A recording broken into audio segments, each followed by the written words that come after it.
Dear viewers, अस्सलाम वालेकुम। आज मैं आपकी तवज्जो उस इंतहाई अहम मामले की जानिब दिलवाना चाहता हूं जिसे जानबूझकर प्लानिंग के तहत, साजिश के तहत आप सबसे छुपाया जा रहा है। मौजूदा हालात, पूरी दुनिया के हालात आपके सामने हैं। सऊदी किरदार, अमेरिकी किरदार, हमारा किरदार, तुर्की का किरदार, अफगानी किरदार, इंडिया का किरदार, इसराइल की हरकतें, ये सब आपके सामने हैं। हम में से कुछ लोग समझते हैं कि ये वसाइल की जंग है, कुछ लोग समझते हैं कि ये सलीबी जंग है, कुछ लोग समझते हैं कि ये हिंदू हमारे मुखालिफ हैं इसलिए मामलात हो रहे हैं, कुछ अपने लीडरान को बुरा भला कहते हैं। ये सब मामलात आपके सामने हैं और शायद किसी हद तक ये सभी ठीक भी हैं। मगर एक बात जो हम सबसे छुपाई जा रही है वो ये है कि 1923 में पहली जंग अज़ीम के बाद इत्तेहादी कुव्वतों ने खिलाफत उस्मानिया के साथ जबरन एक मुआहदा किया। उस वक्त तुर्की के खलीफा का नाम सुल्तान सादस वहीदुद्दीन था। इत्तेहादी फौजें जिसमें फ्रांस था, जर्मनी था, बरतानिया था, इन सब ने मिलकर जबरदस्ती एक मुआहदा किया 1923 में, जिसकी मुद्दत 100 साल की थी। इस मुआहदे के तहत सुल्तान की तमाम ज़ाती अमलाक जब्त कर ली गईं। खिलाफत उस्मानिया जो 3 बर्र-ए-आज़मों पर फैली हुई थी उसका खात्मा कर दिया गया और उस खात्मे के नतीजे में नए 40 मुल्क वजूद में आए।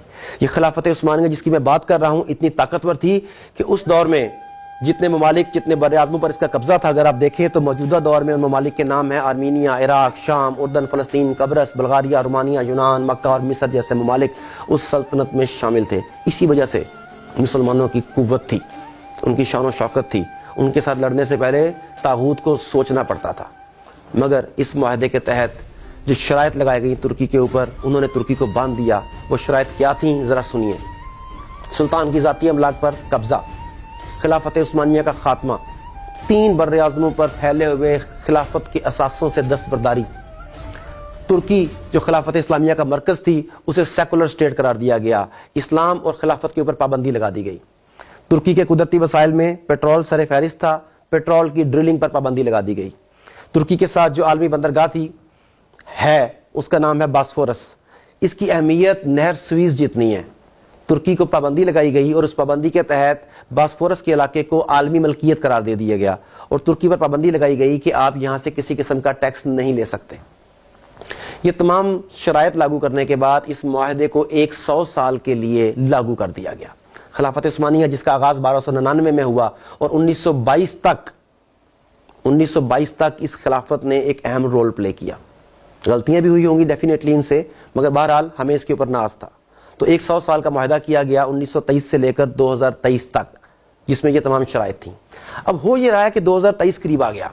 जैसे जैसे 2023 करीब आ रहा है, तागूत, यहूद, हनूद, सलीबी सब के सब इस खौफ में मुब्तला हैं कि जब वो मुआहदा खत्म हो जाएगा तो फिर तुर्की आलमी हैसियत बनवाने के लिए क्या क्या कर सकता है। तुर्की की मौजूदा लीडरशिप तैयब एर्दोगान वो भी आपके सामने है। वो जिस तरीके से आलमी मसाइल में दखल अंदाजी करता है, जिस तरीके से अपने आप को मनवाता है। अब बर्मा का मामला देख लीजिए, सबसे पहले कौन गया? कश्मीर का मामला देख लीजिए कौन आवाज उठाता है। फलस्तीन का मामला देख लीजिए, सबसे पहले किसने आवाज उठाई?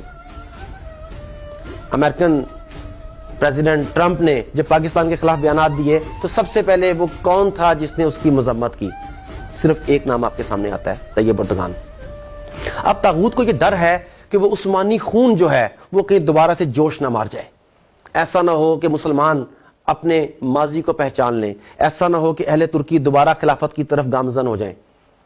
आपको याद होगा कि तुर्की में फौजी बगावत भी अमेरिका के कहने पर करवाई गई। तुर्की में हालात को खराब करने की मुसलसल कोशिशें की जा रही हैं। ये सब कुछ इसलिए है कि वो लोग डरे हुए हैं कि मुसलमान कहीं दोबारा से इकट्ठे ना हो जाएं। अब आप तैयब एर्दोगान के गुज़िश्ता कई बयानात का अगर जायजा लें तो वो बार बार क्यों कहता है कि 2023 के बाद तुर्की पहले जैसा बीमार तुर्की नहीं रहेगा, तुर्की आलमी सियासत में अपना किरदार अदा करेगा। तुर्की क्यों बार बार मुसलमानों की मदद के लिए भाग रहा है? यकीनन पुराना खून जोश मार रहा है, पुराने जज्बे रंग ला रहे हैं और ये चीज अमेरिका को, तागूत को, सलीबियों को, इसराइल को, यहूदियों को, हनूद को, सबको बहुत ज्यादा तंग कर रही है।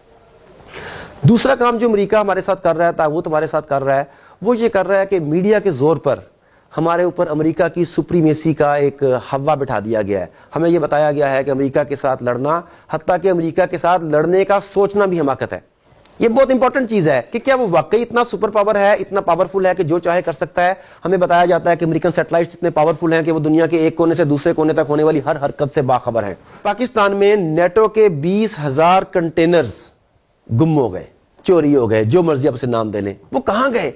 امریکہ، نیٹو فورسز، تمام کے تمام سیٹلائٹ، دنیا کی تمام تر ٹیکنالوجی مل کر یہ آج تک نہیں پتا لگا سکی کہ وہ کنٹینرز کہاں پہ ہیں۔ دیکھیں کنٹینر کوئی 1 انچ 2 انچ کا، فٹ 2 فٹ کا، 6 فٹ کا، 10 فٹ کا نہیں ہوتا، اور ایک کنٹینر نہیں، 2 کنٹینر نہیں، 10 کنٹینر نہیں، 20,000 سے زائد کنٹینرز اسلحے سے بھرے ہوئے، مشینری سے بھرے ہوئے، امریکی ٹیکنالوجی کو اپنے اندر سموئے ہوئے، وہ تمام کے تمام کنٹینرز آج کہاں پر ہیں امریکہ نہیں جانتا۔ یہ ہے American technology.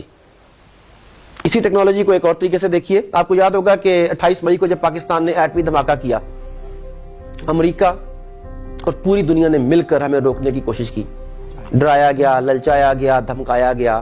And I ask Pakistan to exercise restraint to avoid a perilous nuclear arms race. The United States was apparently prepared to offer some considerable incentives if Pakistan would just say no. جب ہم نے یہ ٹھان لی کہ ہم نے یہ دھماکے کرنے ہیں، دنیا کو بتانا ہے کہ ہم ایک اٹامک پاور ہیں، تو ہمیں کوئی نہیں روک سکا۔ امریکن تمام تر ٹیکنالوجی یہ بات پتہ نہیں لگا سکی کہ دھماکے کس جگہ پر ہوں گے، ہمارے اٹامک ایسٹس کہاں پر ہیں، ان کی ٹرانسپورٹیشن کیسے کی جائے گی، کس جگہ پر لے جایا جائے گا۔ ان کے تمام سیٹلائٹ، تمام طیارے، تمام میزائل تیار تھے کہ انہیں ڈسٹرائے کیا جائے، مگر کیا وہ ایسا کر سکے؟ نہیں کر سکے۔ اس کا مطلب ہے کہ جب ہم یہ چاہتے ہیں کہ ہم کوئی کام کرنا چاہتے ہیں تو ہمیں امریکہ یا دنیا کی کوئی طاقت نہیں روک سکتی۔ اس لیے کہ کچھ لوگ اسباب پر غور کرتے ہیں، امریکہ کے پاس یہ ہے، اسرائیل کے پاس یہ ہے، انڈیا کے پاس یہ ہے، ہم ان سے ٹکر نہیں لے سکتے، کچھ لوگ یہ سوچتے ہیں، اور کچھ لوگ اسباب کی بجائے مسبب الاسباب پر غور کرتے ہیں۔ ان کا بھروسہ اسباب پر نہیں، مسبب الاسباب پر ہوتا ہے۔ تو برادرز، میں آپ کو یہ بتانا چاہتا ہوں کہ 2023 میں جو معاہدہ ختم ہو رہا ہے، اس کے بعد دنیا ٹوٹلی بدلنے کی طرف جا رہی ہے۔ آنے والے 5 سے 10 سال میری، آپ کی، ہم سب کی زندگیوں میں انتہائی امپورٹنٹ ہیں۔ اتنی بڑی تبدیلی آئے گی کہ آپ سوچ نہیں سکتے۔ اب یہ آپ کے اوپر ہے کہ آپ اس تبدیلی کا شکار ہونا چاہتے ہیں یا اس تبدیلی کا حصہ بننا چاہتے ہیں۔ آپ اپنا کیا رول سلیکٹ کرتے ہیں، یہ ٹوٹلی چوائس آپ کی ہے۔ مگر اپنا رول سلیکٹ کرنے سے پہلے ایک بات بتانا چاہوں گا کہ خدا را میڈیا سے بچ کے رہیے گا۔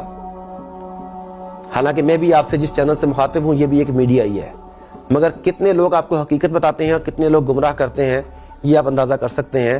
میں آپ کو ایک چھوٹی سی بات شیئر کرنا چاہتا ہوں کہ اس وقت دنیا میں جتنا بھی میڈیا ہے، اس کا 97% جیوز کے پاس ہے۔ ریسنٹلی میں اوریہ مقبول جان صاحب کا ایک لیکچر سن رہا تھا، اس میں انہوں نے بڑی مزیدار بات بتائی، اور جب میں نے اس پہ تحقیق کی تو میں ہکا بکا رہ گیا کہ بہت حد تک وہ بالکل ٹھیک فرما رہے تھے۔ وہ بتاتے ہیں کہ دنیا میں 3 ایسی کمپنیاں ہیں جن کے پاس 97% میڈیا کا شیئر ہے۔ ان میں سے ایک والٹ ڈزنی ہے، جس کے پاس پوری دنیا کے میڈیا کا 37% ہے، اور والٹ ڈزنی کے بورڈ آف ڈائریکٹرز کے تمام ممبرز جو ہیں، تمام کے تمام جیوز ہیں۔ دوسری کمپنی روپر مرڈاک، تیسری ٹیری ٹرنرس، اور یہ تمام کے تمام یہودی لوگ ہیں۔ CNN ہو یا جسے آپ اپنا چینل سمجھتے تھے، الجزیرہ ہو یا کچھ پاکستانی چینلز جنہیں آپ اپنا سمجھتے ہیں، در پردہ انہی کے ایجنڈے پر، انہی کے لیے کام کر رہے ہیں۔ یہ آپ کے ذہنوں کو میڈیا کے ذریعے تسخیر کر رہے ہیں۔ خدا را اس پروپیگنڈے کا شکار مت ہوئیے، اپنی ذات کے اوپر، اللہ کے اوپر یقین رکھیے۔